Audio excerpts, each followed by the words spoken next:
신자의 자유와 양심의 자유 부분인데 1항과 2항만 하도록 하겠습니다. 그래서 1항은 설명을 계속 했기 때문에 반복되는 내용이라서 이제 2항을 주로 다루도록 하겠습니다. 먼저 제가 1항을 읽으면 여러분들이 2항을 읽어주십시오. 3항과 4항은 다음에 하도록 하겠습니다. 제가 1항을 읽겠습니다. 그리스도께서 복음 아래에서 신자들을 위하여 합격을 하신 자유에는 죄책과 하나님께서 심판하신 진노와 도덕법의 도주로부터 자유, 악한 현세와 사탄의 속박과 제2지배와 환난의 불행과 사망의 쏘는 것과 엄부의 승리와 영원한 심판으로부터 끝을 받는 것, 하나님께 담대하게 나아가 종의 두려움이 아니라 자네의 사랑과 자발적인 마음으로 하나님을 순종함 등이 있다. 이 모든 것은 율법 아래 있던 신자들에게도 통일하였다. 그런데 새 언약 안에서 신자의 자유가 확장되어 그들은 유대 교회가 복종했던 의식법의 굴레에서 자유로우며 율법 아래에 있는 신자들이 통상적으로 참여하는 것보다 은혜의 보좌에 더욱더 담대하게 나아가며 하나님의 너그러운 성령과 더 풍성하게 교제하는 데까지 이르렀다. 이해해 주실래요? 하나님께서는 홀로 양심의 주인이시며 믿음과 예배의 문제에서 자기 말씀에 조금이라도 배치되거나 덧붙여진 사람이 만든 교리와 계명으로부터 양심이 자유하게 하셨다. 그러므로 그런 교리를 믿거나 그런 계명을 순종하는 것은 양심의 참 자유를 배반한다. 맹신과 절대적이며 맹목적인 순종을 강요하는 것은 양심의 자유뿐만 아니라 이성을 파괴하고 말 것이다. 제가 항상 내 정리한 걸 아이패드에다가 넣어놨는데 지금 아이패드가 돌리지 그때 있어요.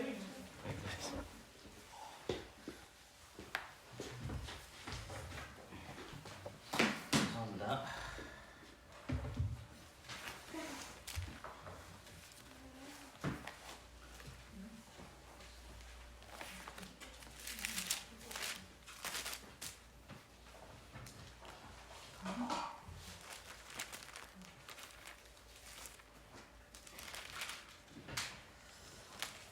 이 1항을 다시 볼까요? 1항을 보시면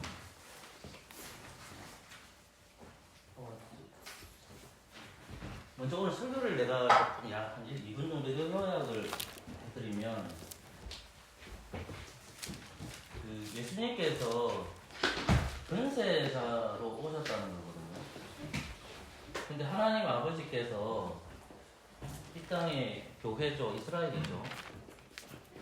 이게 근세자를 보내주시는 거거든요, 예수님을. 그럼 예수님께서 근세자라는 것을 보이시는 이 두 가지로 행하시는데, 하나는 말씀으로 하시고, 하나는 행동으로 하시는 겁니다. 이게 말씀이 뭐냐면, 그대로 그냥 구약에 대한 말씀을 대하는 것에 대한 설교를 하시는 거죠. 행동이라는 것은 주님 이적을 향하시는 거거든요.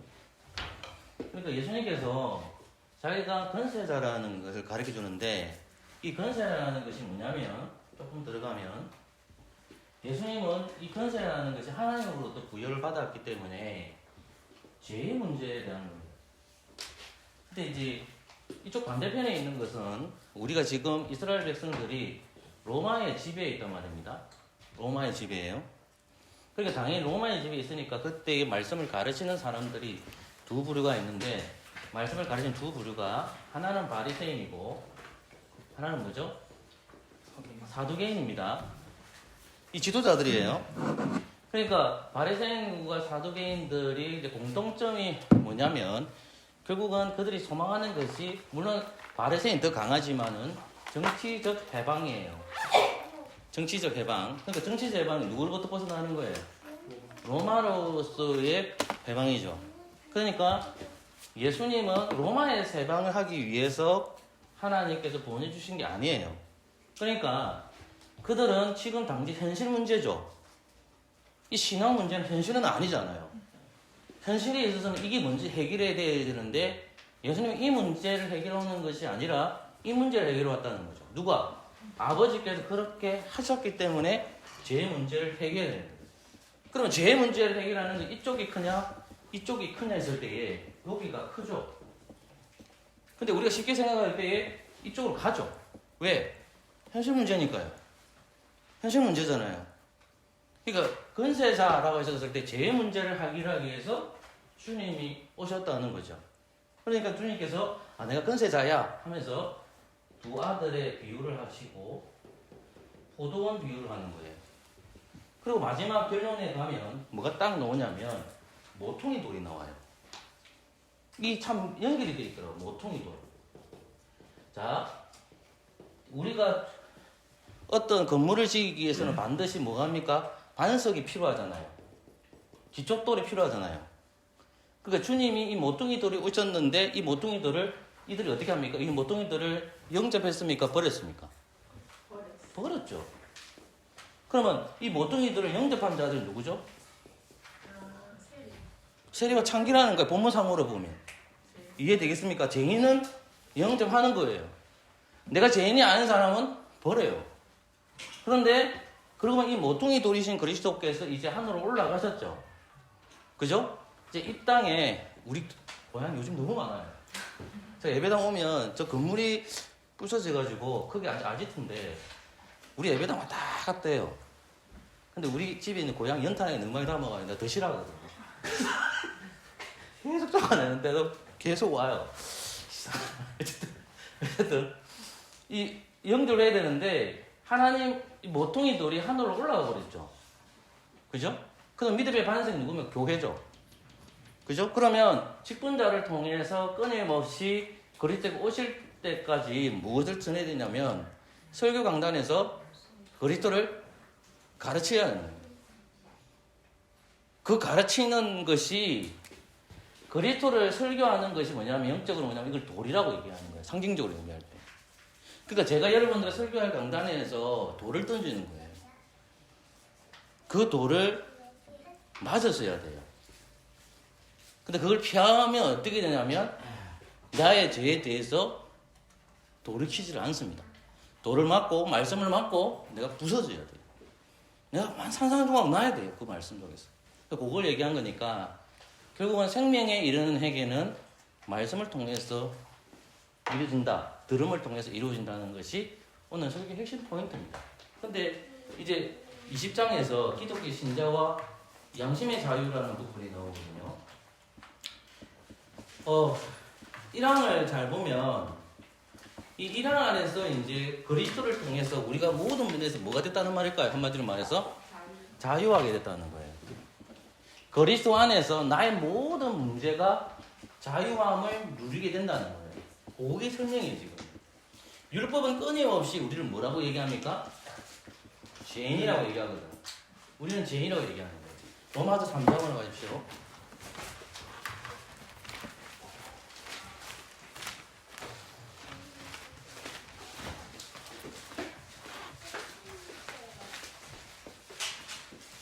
한 절을 찾아서 지금 읽어보겠습니다. 다 아는 구절이긴 하지만 이것을 정리해서 읽습니다. 3장 23절 읽을까요? 시작. 모든 사람이 죄를 범하였음에 하나님의 영광이 이르지 못하더니. 아멘. 모든 사람이 뭐라겠죠? 죄를 범하더니 되죠. 그러니까 모든 사람이 죄를 범했다는 말은 모든 사람이 뭐라는 겁니까? 죄인이죠. 이 땅에 있는 모든 사람들은 뭐란 말입니까? 죄인이죠. 그러면 이 죄인이라는 것을 알 수 있는 게 뭐냐면 율법은 끊임없이 우리를 뭐라고 말해줍니까? 죄인이라고 얘기합니다. 율법은 끊임없이 우리를 뭐라고 얘기하죠? 죄인이하죠. 근데 여러분들이 자유함을 누렸죠. 어떻게 자유함을 누리게 된 겁니까? 누가 율법을 이루셨기 때문에 그렇잖아요. 누가요? 지저스 예수님. 제가 신복교회에서 목사님들 공부하는데 거기 청년들이 영어로 하면 예수님이 어떻게 적습니까? 이 발음 어떻게 해요? 지저스죠. 근데 넷플릭스나 외국 영화를 보면 여기 보통 보면 지저스라는 말이 많이 나오거든요. 그러니까 이제 그 신복교에 있던 중고등부 학생들이 이 지저스라는 말이 예수님인 줄 모르고 욕인 줄 알았대. 그래가지고 그 이제 신복교 부목사님이 그날 너무 열이 받아가지고 이런저런 얘기하다가 그 말까지 나갔어요. 그러니까 이 지저스라는 말은 예수님이죠, 예수님. 예수님께서 모든 율법을 다 성취하셨잖아요. 그러면 율법을 다 성취하셨기 때문에 예수님께서 하늘로 성천하시고 그 증거를 누구를 보내주신 겁니까? 성령님을 보내주셔서 성도는 거룩한 무리가 됐으니까 우리 속에 성령님이 거하시잖아요. 그러니까 그리스도께서 모든 것을 이루셨기 때문에 성령님을 통해서 그리스도가 연합됐잖아요, 우리가. 그러니까 우리가 뭡니까? 죄에서 자유함을 누립니까? 안 누립니까? 누리죠. 죄에서 자유함을 누리는 거예요. 우리는 자유가 있는 거예요, 계속해서. 자유를 누린단 말입니다. 영적 자유를 누리는 거예요. 그런데 법적으로 우리가 의료고진 거지만 여전히 우리는 뭐죠? 죄인입니다. 법적으로 어렵다는 말입니다. 여러분은 의인이에요. 그럼 죄 안 짓습니까? 우리 죄 짓잖아요. 맞죠? 그러니까 이 자유라는 건 무슨 뭐냐면 그리스도 안에서 또 성령님을 통해서 우리는 자유함을 누리게 된 거예요. 그래서 구약의 율법이 우리를 갖다 댄다 하더라도 우리는 의롭게 살 수가 있어요. 왜? 그리스도의 의 때문에 그런 거예요. 이해되셨죠? 그게 1항이에요, 1항. 그러면 이제 두 번째가 뭐냐면 양심의 자유입니다. 2항을 봅시다. 이 2항은 굉장히 중요합니다. 한번 읽어볼까요? 같이 읽어봅시다. 2항입니다.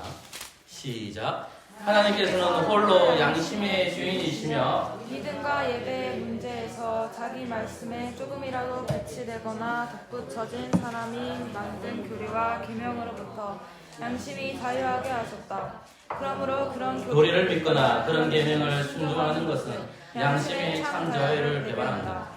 맹신과 절대적이며 맹목적인 순종을 강요하는 것은 양심의 자유뿐 아니라 이성을 파괴하고 말 것이다. 자, 본문을 봅시다. 로마서 2장으로 가볼까요? 로마서 2장입니다. 14절, 15절. 근데 13절부터 볼게요. 13절부터 15절까지. 시작. 하나님 앞에서 율법을 듣는 자가 의인이 아니요 오직 율법을 행하는 자야 의롭다 하심을 얻으니 율법 없는 이방인이 본성으로 율법의 일을 행할 때는 이 사람은 율법이 없어도 자기가 자기에게 율법이 되나니 이런 이들은 그 양심의 증거가 되어 그 생각들이 서로 송사하며 혹은 동명하여 그 마음에 새긴 율법의 행위를 나타내느니라. 아멘. 여기서 보면 양심이라는 말이 나옵니다. 양심이라는 말이 뭐죠?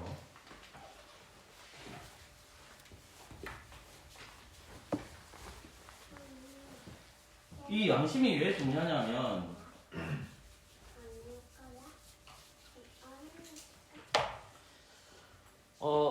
우리가 고백하는 그 웨스트 신앙 고백서도 그렇지만은 잠시만요.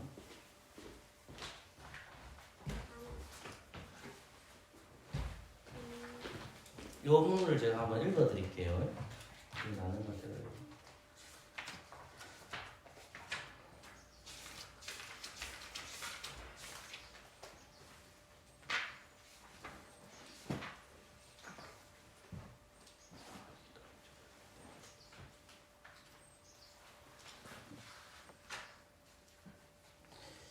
그 교회 정치 원리에 보시면 제2조가 교회 자유가 나오고요. 제3조가 교회 직원이 나오거든요. 근데 1조가 뭐냐면 오늘 우리가 배우는 양심의 자유가 나옵니다. 그 양심의 자유 이렇게 적혀 있거든요. 양심을 주재하시는 이는 하나님뿐이시다. 그가 신앙과 예배에 대하여 그 말씀에 위반되거나 탈선되는 사람의 명령이나 교리를 받지 않게 양심의 자유를 주셨다. 그러므로 누구든지 종교에 관계되는 각 사건에 대하여 속박을 받지 않고 각자 양심대로 판단하는 권리가 있으므로 누구든지 이 권리를 침해하지 못한다라는 거예요. 보세요.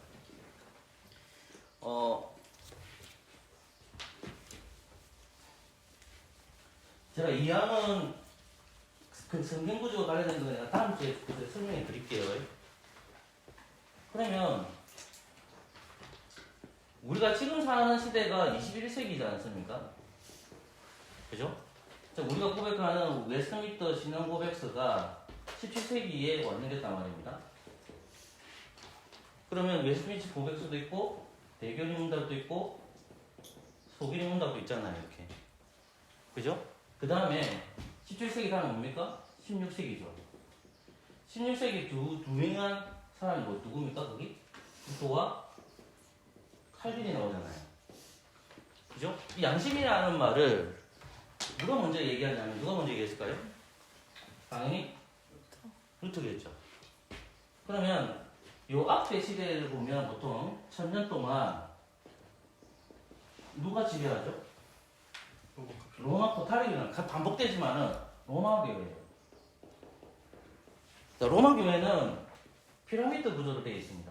맨 위에 누가 있죠? 교황이 있잖아요. 세 개를 나눌게요. 신부가 있습니다. 맨 마지막 누굴까요? 평신도잖아요. 유럽 같은 경우는 유럽입니다, 여러분.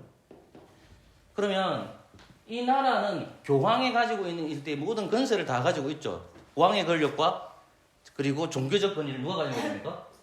교황이 가지고 되잖아요. 그러면 계급적 구조로 되어 있으니까 높낮이가 결정이 됐죠, 이미. 평신도 그래서 높낮이가 결정되어 있기 때문에 이때 성경이 뭐냐면 라틴어로 번역되어 있단 말입니다. 이 라틴어가 성경이야. 그러니까 평신도는 라틴어 해석할 수 있습니까, 없습니까? 못 보죠. 그러니까 지위의 신분을 가진 이 라틴의 신부님들과 교황이 이것을 해석하는 거예요. 자, 이럴 때 이게 예배가 틀렸고 계급적 구조이고 말씀이 타락했잖아요. 자, 그럼 질문. 신부라 했잖아요. 이 신부라는 것은 누구의 신부란 말입니까? 이 신부는 누구한테? 남편이 누굽니까? 하나님이 남편이고 신부가 되죠. 자, 그래서 로마 교회는 결혼합니까? 결혼 안 합니까? 안 하죠. 근데 왜 우리는 결혼하죠? 예? 창세기 말씀도 맞지만은 사도 바울이 디모데에게 가르친 감독의 제도가 나와요. 디모데 후서에 보면. 그리고 감독도는 몇 명의 여자와 결혼해라? 한 명만 결혼해야 되는 거예요. 오늘 누가 공부했냐면 같은 동이 금방 갔는데 동이 한 명하고 결혼해야 됩니까? 질문이 많더라고요. 그러니까 목사는 아내가 반드시 있어야 되죠. 그러면 자, 로마 교회가 왜 신부라는 제도가 있죠? 이게 성경에 있습니까, 없습니까? 없단 말입니다. 만들어낸 거야. 제 말이 이해됐습니까? 그러니까 예배가 타락하고 직분이 타락하고 모든 것이 타락하는 시대가 뭐냐면 이 중세시대였어요. 그럼 이 중세시대 때 타락한다는 말은 결국은 이 루트가 외쳐야 될 게 뭐예요? 회복해야 되죠. 그게 뭐냐면 앞으로 돌아가자는 거야. 어디로 돌아가자? 말씀으로 돌아가자는 거예요. 여기 이해했습니까?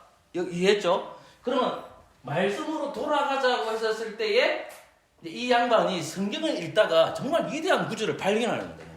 그러니까 한번 딱 펼치니까 그 부분 나온 게 아니에요. 어떻게 하냐면 계속 하나님 말해서 묵상한 거예요.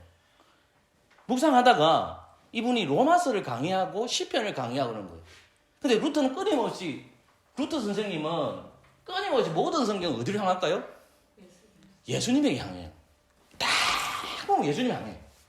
근데 이 사람이 시편을 해석하고 이렇게 있었는데 로마서를 읽다가 충격적인 구절을 받은 거예요. 뭐냐면 이 천년시대 때는 구원은 어떻게 하면 이루죠? 구원은 어떻게 해서 이룹니까? 중세시대 때는? 예? 예, 구원은 면죄부로. 예, 맞습니다. 구원은 면죄부로 얻습니다. 행위로 얻습니다. 행위로는, 그러니까 행위니까 행함이죠. 행함이에요, 행함. 자, 내가 하나님의 나라에 가고 싶어요. 내가 여기 가고 싶어. 그러면 내가 뭐가 있어야 돼요? 공덕이 있어야 되잖아요. 내 공덕을 가집니까?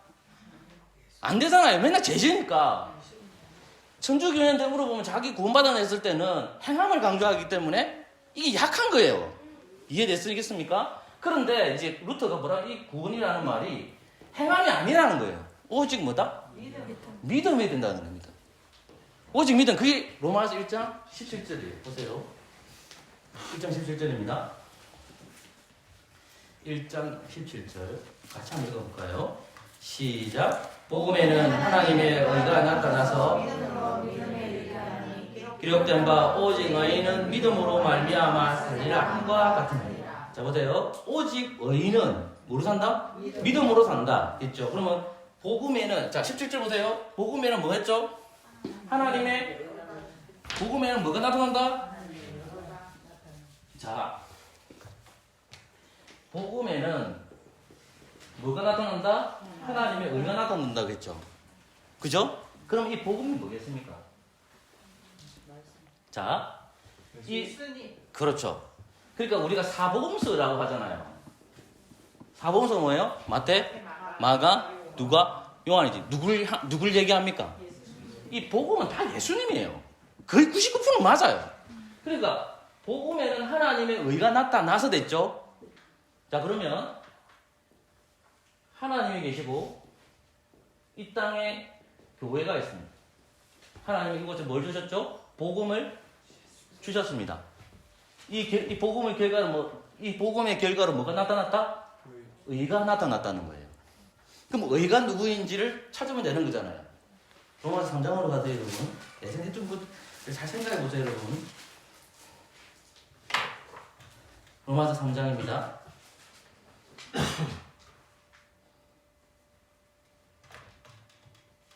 25절, 26절을 같이 읽을까요? 시작. 이 예수를 하나님이 그의 피로 인하여 믿음으로 말미암는 화목제물을 세우셨으니 이는 하나님께서 길이 참으시는 중에 전에 지은 죄를 간과하심으로 자기의 의로우심을 나타내려 하시니 26절 할게요. 곧 이때에 자기 의로우심을 나타내사 자기도 의로우시며 또한 예수를 믿는 자를 뭐랐다? 어렵다 하셨다. 그래서 그러면 이 의가 누구죠? 예수님이죠.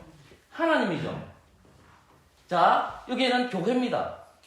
자, 하나님이 어렵게 되려면 누구를 죽여야 돼요? 예수님을 죽여야만 되는 거잖아요. 복음을 죽여야 돼. 그러면 하나님은 어려워지죠. 왜? 하나님은 어떤 하나님이시다? 공의로운 하나님이시다. 지혜에 대해서 반드시 징벌하시는 하나님이시다. 그리고 교회는 어떻게 돼요? 우리가 안 죽잖아요. 그죠? 누구 때문에 사는 거예요? 예수님 때문에 사는 거잖아요. 그러니까 하나님이 보내신 예수 그리스도를 받아볼 때에 교회는 의로워지는 거죠. 이해되겠습니까? 교회도 어려워지고 하나님도 어려워지니까 중보자 누가 죽어야 돼? 예수님. 그걸 복음이라고 얘기하는 거예요. 그걸 누가 발견했다? 루터가 발견한 거예요. 아! 행함이 아니구나. 오직 믿음이구나. 믿음. 하나님의 약속을 믿고 구원받은 결과로 행함이 있는 거구나. 이걸 깨닫는 거예요. 자, 그러면 그걸 깨닫게 한 것이 뭐냐? 자기 속에 뭐가 있다? 양심이 있다는 거예요. 양심. 그래서 보름스 의회에 루터가 잡혀갑니다. 그래서 이제 대주교와 그때 왕이 앉아있고 거기 있는 신부님들이 있는 그 회의에 있습니다. 사람들이 억수로 많습니다. 그러면 이 보름스 의회에 지금 루터가 있고 여기 그럼 높은 자리에 있던 사람들은 황제와 그리고 대주교가 있습니다. 그리고 질문을 두 가지를 합니다. 첫 번째 질문이 뭐냐면 요 루터 앞에 많이 쌓여져 있는 게 있습니다. 이게 뭘까요? 자기의 루터에 뭘까요? 책이에요. 첫 번째 질문. 요 쌓여 있는 것이 책 주인이 네가 이거 물어본 거예요. 맞다 한 거예요. 두 번째. 그러니까 두 번째 질문이 뭐냐면 이렇게 질문합니다. 이 책에 어떤 주장들이 있는데 네 처리할 마음 있나? 이렇게 물어본 거야. 그럼 이 책의 주장이 뭐겠어요? 믿음이에요. 믿음. 믿음이었다니까요. 그러니까 얼마나 이 대중들이 그 한마디를 딱 집중 안 하겠습니까? 뭐라고 말할까? 막 쳐다보고 있는 거예요.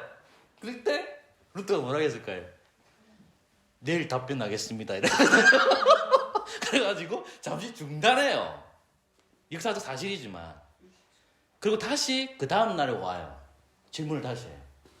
그리고 루터가 이 두 번째 질문에 답을 합니다. 너무 못 외워서 우리가 많이 듣던 이야기지만 그때의 양심이라는 말이 나옵니다.